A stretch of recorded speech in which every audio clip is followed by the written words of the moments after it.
ডাঙৰ খবৰ দিয়াৰ চেষ্টা কৰিছো আজিৰ দিনটোত মুখ্যমন্ত্ৰীগৰাকীয়ে বৃহৎ মন্তব্য কৰা পৰিলক্ষিত হৈছে এতিয়াৰে পৰা যদি চৰকাৰী কৰ্মচাৰী আপোনাৰ কাম কৰি নিদিয়ে আপোনাৰ কামত যদি হেমাহিৰ সৃষ্টি কৰে চৰকাৰী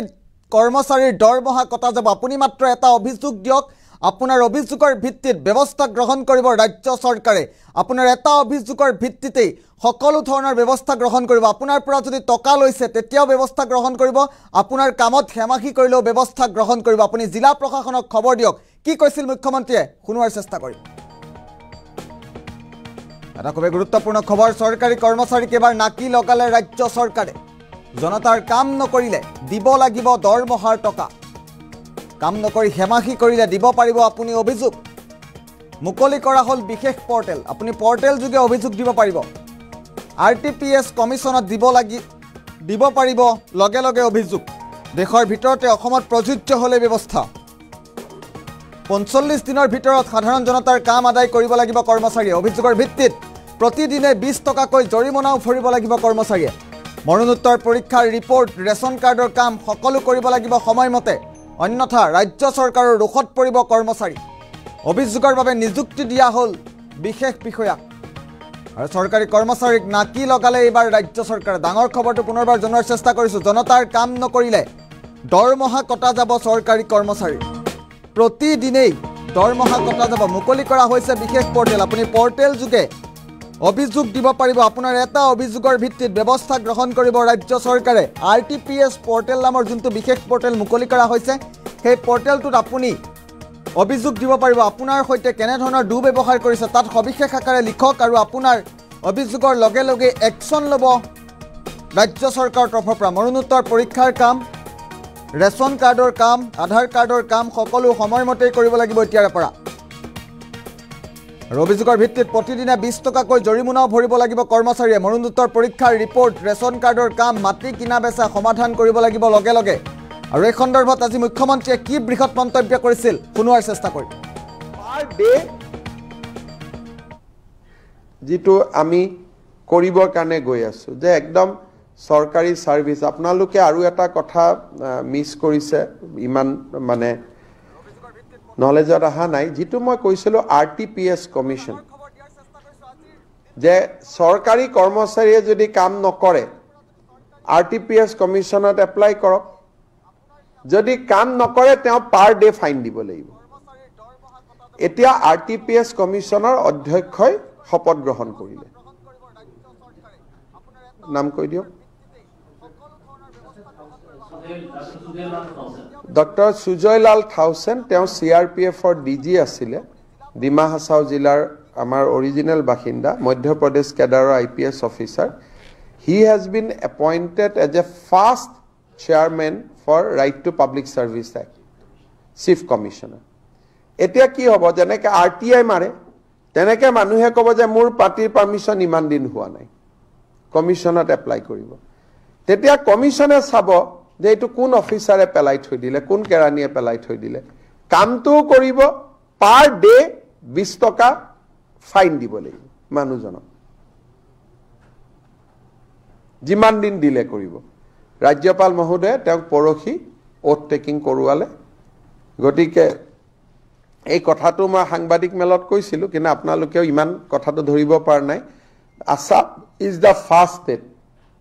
in bringing accountability to the bureaucrats এতিয়া আৰু সাংবাদিক পেপাৰ MLA মন্ত্ৰী কাৰো তাত যাব নালাগে পৰ্টেল থাকিব যে মই অমুক তাৰিখে এনোকে এপ্লাই কৰিছিলো অমুক তাৰিখে মই পোষ্টমৰ্টেম ৰিপৰ্ট এপ্লাই কৰিছিলো অমুক তাৰিখে মই ৰেচন কাৰ্ডৰ নাম খলনিৰ এপ্লাই কৰিছিলো অমুক তাৰিখে মই মাটি কিনাৰ এপ্লাই কৰিছিলো 45 দিন হৈ গল মোৰ কামটো হোৱা নাই প্ৰথম ডিপাৰ্টমেন্টত এজন অফিচাৰ থাকিব departmental officer first appeal second appeal commission আৰু যিমান দিন দিলে হ'ব 20 টকা ফিজ দৰমহাৰ পৰা দিব লাগিব সো আমি একেবাৰে এটা নেক্সট ষ্টেজলৈকে যোৱাৰ কাৰণে প্ল্যানিং কৰিছো এই গুটেই কামবোৰ ইলেকশ্যনৰ পিছত আমি দেখা পাম সো যিমান আমি দেখিলো হেতুটো দৌৰা দৌৰি কৰি এৰিয়াৰ বিলাক যিমান আমাৰ পিছুৱাই আছিল হেখিনি দৌৰা দৌৰি কৈ আমি মিলালো next 2 years will bring a complete model of good governance আৰু কালি প্ৰাইম মিনিষ্টাৰৰ ভাষণতো আপোনালোকে শুনিছে যে গুজৰাট আৰু অসমত একেলগে হৈছে and he emphasized on Assam and Southeast Asia more. Gujarat is his home state, but in his entire speech তেওঁ গোটেই ভাষণটোত Assam Southeast Asia and he emphasized more on Assam than Gujarat. মই এইটো কোৱা নাই যে he is undermining Gujarat, but he is now taking special care. কাৰণ we are small child, Gujarat is a big child, so as a father he is taking care of us more. Jitu মুখ্যমন্ত্ৰীৰ মন্তব্য আছিল RTPS কমিছনত দিব পাৰিব লগে লগে অভিযোগ এটা ডাঙৰ খবৰ মুখ্যমন্ত্ৰীগৰাকী এটা বৃহৎ মন্তব্য কৰিছে আমি পুনৰবাৰ কি কৈছিল মুখ্যমন্ত্ৰীয়ে পুনৰবাৰ ফুল প্লেটত ডাঙৰ খবৰকেইটা ব্ৰিফলি দেখুৱাৰ চেষ্টা কৰিম দেশৰ ভিতৰতেই অসমত প্ৰযোজ্য হ'লে ব্যৱস্থা এটা ভাল পদক্ষেপ চৰকাৰৰ সৰকাৰী কৰ্মচাৰীক এবাৰ নাকি লগোৱাৰ বাবে সাজু হৈছে ৰাজ্য চৰকাৰ জনতাৰ কাম নকৰিলে দিব লাগিব দৰমহাৰ টকা কাম নকৰি হেমাহি কৰিলে দিব পাৰিব অভিযোগ মুকলি কৰা হল বিশেষ পৰ্টেল আৰু বিশেষ পৰ্টেল যোগে আপুনি অভিযোগ দিব পাৰিব RTPS কমিছনত দিব পাৰিব লগে লগে অভিযোগ দেশৰ ভিতৰতে অসমত প্ৰযোজ্য হ'লে এই ব্যৱস্থা ৪৫ দিনৰ ভিতৰত সাধাৰণ জনতাৰ কাম আদায় কৰিব লাগিব চৰকাৰী কৰ্মচাৰীয়ে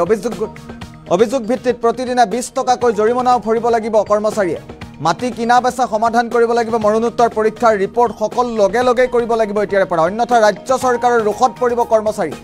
অভিযোগৰ বাবে নিযুক্তি দিয়া হৈছে বিশেষ বিষয়াক আপোনাৰ কাম যিমান দিন ডিলে কৰিব যিমান দিন পিছুৱাব সেই হিচাপত প্ৰতিদিনেই ফাইন ভৰিব লাগিব চৰকাৰী কৰ্মচাৰীয়ে আপুনি মাত্ৰ অভিযোগ দিয়ক বাকি ব্যৱস্থা ল'ব প্ৰশাসনে আপোনাৰ কিমান দিন কাম পিছুৱাইছে আপোনাৰ সময়মতে হ'বলগীয়া কামটো কিমান দিন পিছুৱাইছে সেই দিনকেইটা উল্লেখ কৰক আৰু সেই দিনকেইটা উল্লেখ কৰি আপুনি সেই বিশেষ যি পৰ্টেলটো RTPS এই RTPS পৰ্টেলটোত আপুনি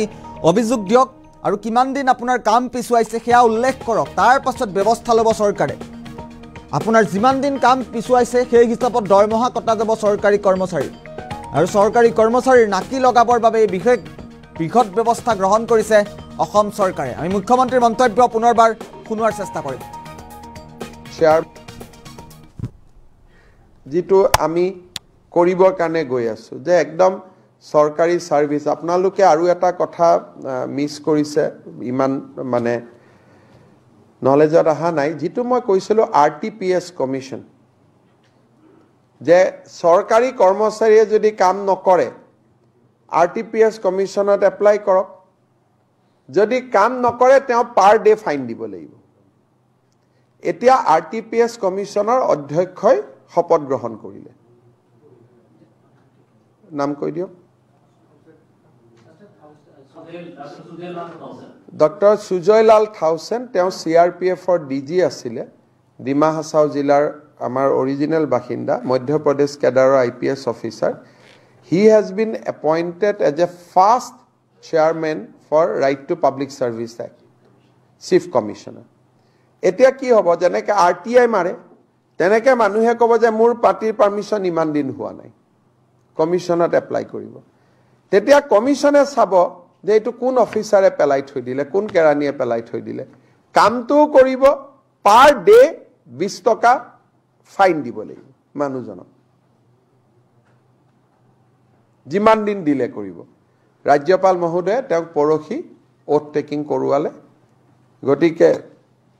এই কথাটো মই সাংবাদিক মেলত কৈছিলো কিন্তু আপোনালোকেও ইমান কথাটো ধৰিব পাৰ নাই Assam is the first state in bringing accountability to the bureaucrats. এতিয়া আৰু সাংবাদিক পেপাৰ MLA মন্ত্ৰী কাৰো তাত যাব নালাগে পোৰ্টেল থাকিব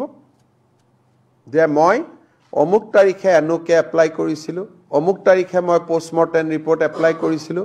অমুক তাৰিখে মই ৰেচন কাৰ্ডৰ নাম সলনিৰ এপ্লাই কৰিছিলো অমুক তাৰিখে মই মাটি কিনাৰ এপ্লাই কৰিছিলো 45 দিন হৈ গল মোৰ কামটো হোৱা নাই